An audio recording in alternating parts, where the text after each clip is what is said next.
Shalom dan salam sehat untuk kita sekalian. Kembali bersama dengan saya dalam pendidikan agama Katolik dan budi pekerti. Nah, pada pelajaran kali ini kita hendak melanjutkan pelajaran yang lalu, yakni bab 5 peran serta umat Katolik dalam pembangunan bangsa Indonesia, masih bagian A, membangun bangsa dan negara yang dikehendaki Tuhan. Kali ini kita akan lebih dalam lagi belajar tentang ajaran kitab suci dan ajaran gereja tentang membangun bangsa dan negara yang dikehendaki Tuhan. Baik, kalau kompetensi dasar dan tujuan itu sudah pada pelajaran sebelumnya sudah Bapak sampaikan. Baiklah, kita awali pelajaran kita kali ini dengan doa pembukaan. Dalam nama Bapa dan Putra dan Roh Kudus. Amin. Bapa yang Maha Baik, kami sungguh merasakan kebaikan-Mu ya Tuhan, dan kami bersyukur atas segalanya itu. Semoga ya Tuhan, kebaikan-Mu senantiasa meraja di dalam diri kami. Secara khusus kali ini, kami hendak belajar ya Tuhan.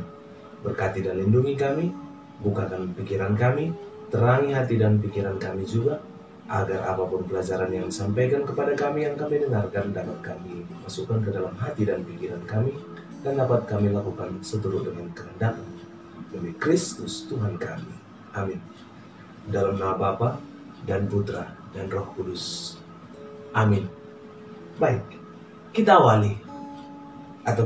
mulai pembelajaran kita kali ini. Pada pelajaran sebelumnya, kita sudah belajar tentang situasi politik dan ekonomi di tanah air. Nah, apa itu? Silahkan diulang lagi pelajaran kita minggu lalu atau pelajaran kita yang lalu. Nah, kali ini langsung saja kita masuk ke tema pembelajaran kita hari ini. Ajaran kitab suci dan ajaran gereja tentang membangun bangsa dan negara yang dikehendaki Tuhan. Ajaran kitab suci dapat dilihat di Lukas 4 ayat 18-19, Lukas 13 ayat 32, Lukas 22 ayat 25, bisa dilihat di situ. Dan juga Matius 11 ayat 8, Matius 23 ayat 14, dan juga Matius 23 ayat 23. Namun kali ini kita akan coba lihat kita baca hanya Lukas 4 ayat 18-19. Begini bunyinya. Roh Tuhan ada padaku, oleh sebab Ia telah mengurapi aku untuk menyampaikan kabar baik kepada orang-orang miskin, dan Ia telah mengutus aku untuk memberitakan pembebasan kepada orang-orang tawanan dan penglihatan bagi orang-orang buta, untuk membebaskan orang-orang yang tertindas, untuk memberitakan tahun rahmat Tuhan telah datang. Lalu kemudian kita coba mendalami bacaan ini dan juga bacaan-bacaan yang tawarkan tadi.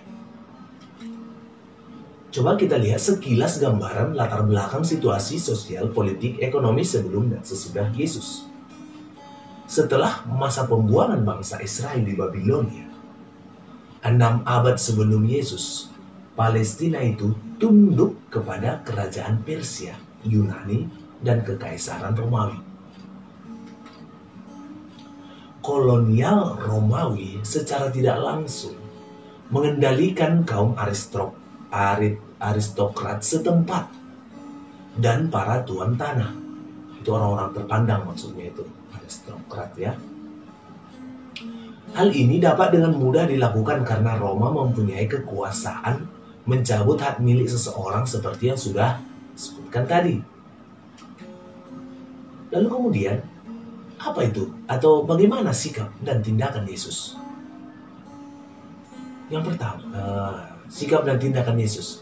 Yesus Kristus hidup di zaman yang penuh pergolakan politik, di bawah bangsa atau di bawah penjajahan bangsa Romawi, serta raja bonekanya di Palestina. Ketika Yesus mulai tampil di hadapan publik untuk mewartakan kabar baik tentang kerajaan Allah, Ia menyatakan perutusannya. Silakan dibaca di Lukas 4 ayat 18-19. Kehidupan rakyat pada masa Yesus sungguh memprihatinkan. Mereka ditindas dan dihimpit oleh para penguasa dan pemimpin-pemimpin agama. Dan waktu Yesus mulai aktif berkhotbah, Pontius Pilatus menjadi gubernur Roma di Palestina. Sedangkan rajanya ialah Herodes. Roma tidak campur tangan dalam kehidupan sosial dan keagamaan bangsa Yahudi, asalkan mereka tidak memberontak dan mereka rajin membayar pajak. Pajak memang membebani rakyat miskin. Betapa tidak? Selain pajak kepada pemerintah, masih ada lagi pajak kepada pemerintah daerah dan pajak agama. Terhadap penindasan dan ketidakadilan seperti itu, Yesus bangkit untuk membela rakyat kecil, terutama mereka yang menderita. Ia mengecam keras para penguasa tanpa takut. Yesus tak pernah bungkam terhadap praktik-praktik yang tidak adil. Yesus sangat berani berhadapan dengan para penguasa, entah penguasa pemerintahan maupun penguasa keagamaan. Yesus mewartakan kabar gembira, dan kabar gembira itu bukanlah suatu program sosial politis. Mungkin saja orang melihat Yesus sebagai seorang tokoh revolusioner dan pembebas, tetapi tokoh yang membebaskan manusia dari egoisme. Artinya Yesus bukan hanya sekedar tokoh revolusioner dan bukan sekedar tokoh pembebas, melainkan tokoh yang membebaskan manusia dari egoisme, kesombongan, kesewenang-wenangan, ketidakadilan, dan sebagainya. Lalu kita coba lagi mendalami tentang ajaran gereja. Yang pertama tadi ajaran kitab suci, yang berikut ini ajaran gereja, secara khusus dalam Evangelii Nuntiandi artikel 31.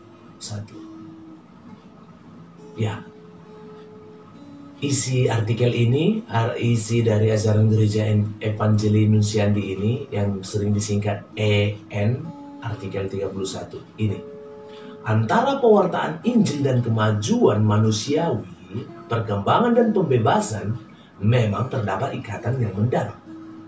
Termasuk di situ ikatan pada tingkat antropologi. Sebab manusia yang harus menerima pewartaan bukan sesuatu yang abstrak, melainkan terkena oleh masalah-masalah sosial dan ekonomi. Nah, selengkapnya silakan dibaca di materi yang Bapak bagikan nantinya.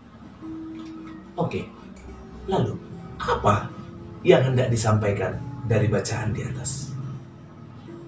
Yang pertama, gereja kita ini adalah gereja, harus hadir untuk mewartakan kerajaan Allah di tengah dunia yang penuh dengan persoalan.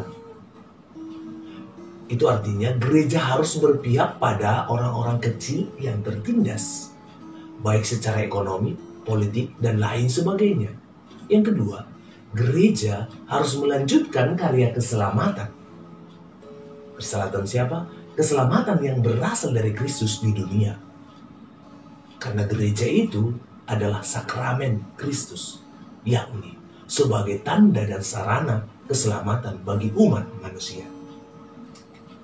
Lalu, usaha-usaha yang harus kita lakukan untuk membangun masyarakat yang adil dan sejahtera itu apa? Nah, Tuhan senantiasa menghendaki supaya bangsa manusia hidup sejahtera di bumi dan kemudian bahagia di surga. Tuhan tentunya menghendaki agar bangsa Indonesia hidup sejahtera dan bahagia tentunya. Untuk membangun hidup sejahtera dibutuhkan suasana damai. Kita coba melihat beberapa prinsip dalam membangun masyarakat yang adil dan sejahtera. Ini beberapa prinsip itu. Yang pertama, hormat terhadap martabat manusia. Yang kedua, kebebasan. Ketiga, keadilan. Keempat, solidaritas. Yang kelima, subsidiaritas. Yang keenam, sikap jujur dan tulus ikhlas. Yang ketujuh, demokrasi. Dan yang terakhir, tanggung jawab. Nah, ada 8 prinsip yang harus dipegang dalam membangun masyarakat yang adil dan sejahtera.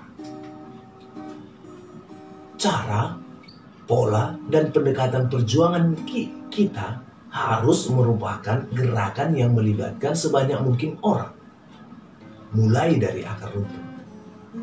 Nah, perlu kita sadari bahwa ketidakadilan yang menyengsarakan rakyat sudah bersifat struktural dan membudaya.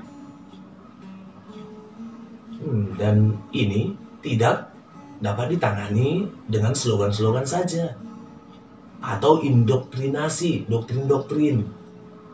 Tetapi ini dapat diatasi dengan suatu gerakan yang melibatkan sebanyak mungkin orang, dan itu mulai dari akar rumput. Menyangkut gerakan itu, kiranya perlu diperhatikan beberapa hal. Yang pertama, gerakan pembaharuan pikiran dan roh. Silakan nanti dilihat di materi yang Bapak bagikan penjelasannya. Yang kedua, gerakan sosial dan moral ke arah pertobatan dan hidup baru. Lalu, hal-hal apa yang perlu kita hindari? Yang pertama, yang perlu dihindari hal-hal yang mengarah kepada institusionalisasi. Ini harus dihindari sedapat mungkin. Karena institusi cenderung untuk menjadi mapan dan terkotak-kotak. Itu menjadi mengkotak-kotakkan sesuatu itu biasanya institusi. Gerakan sosial dan moral hendaknya senantiasa itu dinamis, bergerak. Jangan stagnan, jangan di tempat, jangan jalan di tempat. Dan harus gampang menyesuaikan diri. Lalu gerakan yang kedua, hal-hal yang kedua yang perlu dihindari, gerakan pembaharuan yang harus dihindari, jangan sekadar gerakan rohani saja. Tidak boleh hanya sekadar gerakan rohani, walaupun itu memang sangat dibutuhkan. Lalu gerakan apa yang perlu lebih kita galakkan untuk membangun negara bangsa yang dikehendaki Tuhan? Yang pertama, gerakan sosial dan moral sosial dan moral harus bermuara pada aksi untuk pembaharuan dan pembangunan masyarakat yang sejahtera dan adil. Lalu yang pertama, apa yang perlu digalakkan? Memperluas gerakan sosial dan moral ini menjadi gerakan dari siapa? Tidak terbatas pada agama tertentu, strata tertentu, dan aliran tertentu. Gerakan sosial dan moral itu harus menjadi milik bersama. Yang kedua, gerakan sosial dan moral ini boleh saja diinspirasi dan diprakarsai oleh seseorang, tetapi hendaknya ini bertumbuh dalam basis-basis umat, dalam kelompok-kelompok umat. Dan ini harus bertumbuh mulai dari keluarga-keluarga yang semakin lama semakin menyebar dan kemudian semakin berkembang. Lalu yang ketiga yang perlu digalakkan lagi, mulailah gerakan ini dari diri dan kelompok sendiri. Artinya mulai dari keluarga masing-masing. Oke, sebagai penutup dari pelajaran kita, 2 pertemuan terakhir ini, ya pertemuan pelajaran sebelumnya dan hari ini. Ajakannya begini, marilah kita menghayati makna membangun masyarakat yang dikehendaki oleh Tuhan dengan cara kita masing-masing. Situasi sekarang tentunya bisa kita jadikan sebagai salah satu momen. Dengan menjaga dan mengikuti anjuran pemerintah, kita itu sebenarnya sudah mengikuti, sudah menghayati makna membangun masyarakat yang dikehendaki oleh Tuhan. Demikian pelajaran kita hari ini. Untuk itu, Bapak menyarankan semoga apa yang telah kita dengarkan, apa yang kita pelajari hari ini dapat kita resapkan dan dapat kita praktekkan dalam kehidupan sehari-hari. Baik, mari kita tutup pelajaran kita dengan doa penutup. Kita berdoa dalam nama Bapa dan Putra dan Roh Kudus. Amin. Bapa yang Maha Baik, kami sungguh bersyukur padamu ya Tuhan atas segala berkat dan penyertaan-Mu pada kami hingga akhir pelajaran kami ini. Semoga ya Tuhan, pelajaran kami ini sungguh-sungguh dapat kami resapkan, sungguh-sungguh dapat kami hayati, dan kemudian dapat kami praktikkan di dalam keluarga kami masing-masing dan di dalam masyarakat kami dimanapun kami berada. Bantu kami dalam kegiatan kami selanjutnya ya Tuhan, dan berkati kami selalu demi Kristus Tuhan kami. Amin. Dalam nama Bapa dan Putra dan Roh Kudus. Amin. Shalom dan salam sehat untuk kita sekalian.